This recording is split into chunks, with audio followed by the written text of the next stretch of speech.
황희와 함께 세종을 잘 보좌하여 뛰어난 업적을 많이 남겼던 맹사성. 그는 청백리로 그 이름을 후세에 남긴 인물입니다. 대대로 고려 왕조에 충성해온 엘리트 가문에서 태어나 그도 역시 고려 왕조에 장원급제하면서 출세를 시작하였습니다. 거기에다가 당시 고려 최고의 실권자였던 최영 장군과 사돈을 맺음으로써 그의 앞날은 탄탄해 보이기만 했습니다. 하지만 고려가 멸망하고 조선이 건국되면서 그의 강점들은 모두 약점으로 변해버리고 맙니다. 자신을 지원해 주었던 든든한 인맥들이 모두 사라져버린 이 조선왕조에서 맹사성이 택한 전략은 철저하게 겸손함으로 대인관계를 맺는 것이었습니다. 처음에는 그를 경계했던 동료들도 점차 그에게 마음을 열었고 결정적으로 조대림 사건으로 죽음의 위기에 몰렸을 때 그 동료들의 도움을 얻게 됩니다.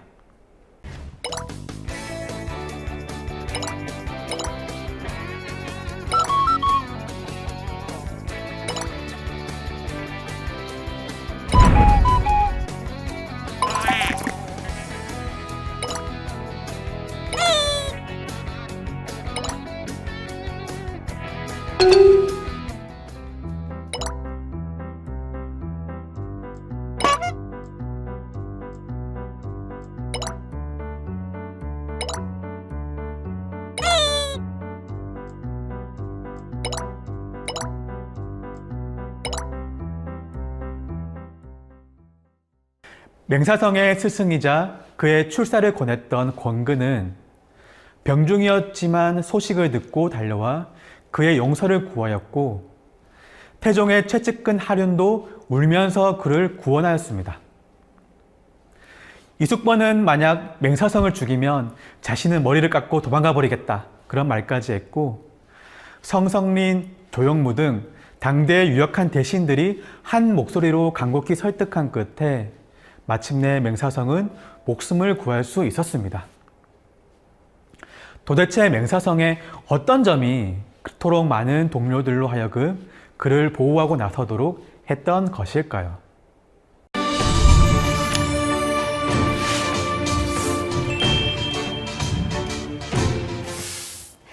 세종대왕의 대표적인 투톱 체제였죠. 세종대왕의 오른팔이 황이었다면 왼팔은 맹사성으로 꼽을 수 있을 것 같은데요. 이번 시간에는 맹사성에 대해 한번 이야기해 보도록 하겠습니다. 맹사성에 대해 잘 모르는 분들도 있을 것 같은데 고려의 엘리트 가문 출신이라고요? 네.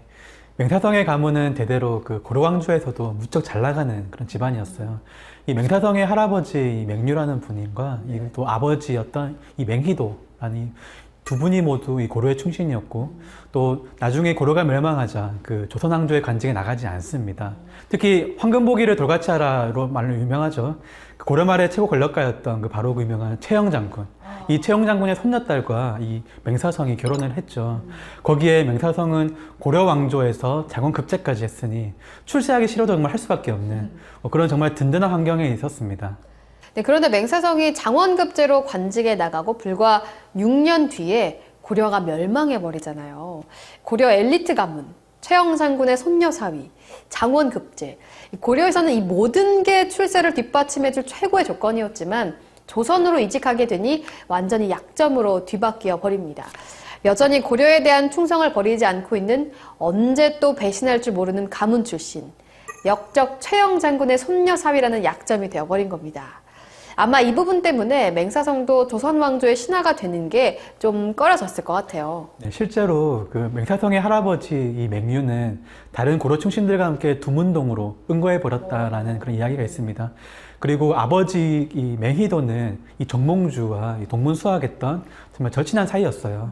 그래서 그 역시 조선에 충성하지 않겠다 이렇게 맹세를 하고 충청도 서천 지역으로 피신해 버렸다고 합니다. 그 맹사성도 그런 할아버지 또 아버지처럼 고려 왕조에 대한 의리를 지킬 것인가 그런 고민이 무척 컸을 거예요. 하지만 오히려 고려에 대한 충성은 내 할아버지와 아버지로 충분하니 너는 조선 왕조에 들어가서 백성들을 위해 일하라 이런 아버지의 격려와 조언이 있었습니다. 마침내 조선의 신하가 되기로 결심을 한 거예요. 쉽지 않은 결정이었던 것만큼 결국 아버지의 역할이 굉장히 컸군요. 어렵게 내린 결정이었지만 역시 조선 왕조에서 일하는 것은 쉽지 않았겠죠. 주식회사 고려에서 주식회사 조선으로 이직한 것이다. 이렇게 봐도 될 것 같다는 재미있는 생각이 드는데요. 맹사성은 어떤 부분이 가장 어려웠을까요?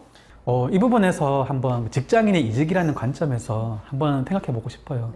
이 새로 들어간 이 조선이라고 하는 이 회사에는 아무런 인적 네트워크도 없고 자신의 미래도 불투명해 보입니다. 무엇보다 가장 큰 리스크는 고려에서는 있었던 그 든든한 인맥들이 모두 사라져 버렸다라는 거예요. 사실 회사 생활을 하면서 이제 실제적으로 좀 많은 도움을 받는 게 사실 이 인맥이거든요. 이게 더구나 그 함께 입사한 동기들부터 긴 시간 동안 동고동락한 이런 동료들은 나의 든든한 힘이 되어주는 게 사실 직장 생활의 현실이에요. 그 안면이 전혀 없는 사람에게는 막 티끌만큼의 리스크가 있어도 규정상 안 됩니다. 막 이렇게 딱딱하게 막 얘기하던 것도 뭐 믿을 만한 그 잘하는 사람한테는 막 운영의 묘를 발휘해가지고 금방 해결되는 일도 우리 현실에서는 사실 벌어지거든요. 그만큼 인맥은 회사 일을 효율적으로 잘할 수 있게 도와주는 중요한 역할을 해줍니다. 하지만 이직을 하게 되면 이 모든 자산을 포기해버려야 되는 거죠. 네.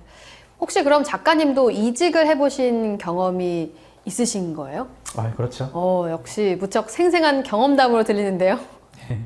사실 저도 말씀드린 것처럼 이직 경험이 있는데요.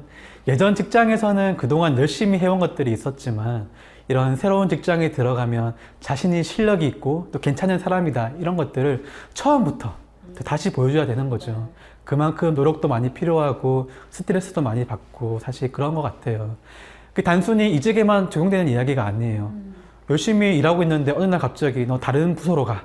이렇게 새로운 부서로 가라고 이렇게 발령을 받을 수도 있는 거죠. 그러면 또 새로 일을 배우고 또 새로 사람들을 사귀어야 되고 그런 것도 심적인 압박감이 상당할 거예요. 아마 맹사성은 이것보다 몇 배, 몇십 배로 더 큰 부담을 안고 고려에서 조선으로 이직하게 된 상황이었지 않을까. 저는 그렇게 생각을 합니다. 네. 맞아요. 자신의 강점이 약점으로 뒤바뀌어 버린 이 상황에서 그럼 맹사성은 어떻게 그 약점을 극복해 나갔을지 궁금하네요. 사실 조선에 들어온 이 맹사성의 관직 생활이 그렇게 순탄했던 것만은 아니었어요.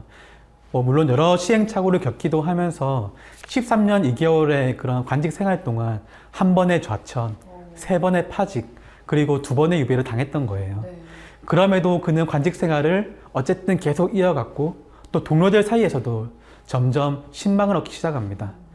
제가 주목했던 이 맹사성의 자세는 동료들을 대할 때 항상 겸손하게 대했다. 그리고 그 겸손한 자세를 통해서 자신에게 우호적인 인적 네트워크를 만들어 나갔다. 저는 그 점에 좀 더 주목해보고 싶었어요. 네. 이 맹사성이 어느 정도로 겸손한 사람이었길래 그런 평가를 하신 걸까요? 그 세종실록에 보면은 이런 기록이 있습니다.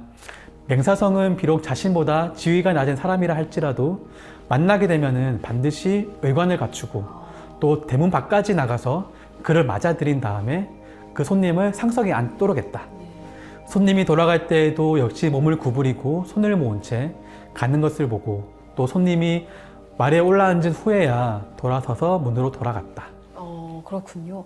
아무리 예의범절을 정말 중요하게 여겼던 조선시대라 하더라도 듣기만 해도 얼마나 사람들을 공손하고 겸손하게 대했는지 느껴지는 것 같아요. 지위가 낮은 사람에게도 이런 자세로 대한다면 누구라도 맹사성에게 호감을 갖게 될 수밖에 없을 것 같은데요. 네, 맞습니다. 맹사성은 관직 생활을 하면서 철저하게 자신을 낮추면서 겸손하게 동료들을 대했습니다. 이렇게 자신의 편을 한 명 한 명 만들어 나갔던 거죠. 네.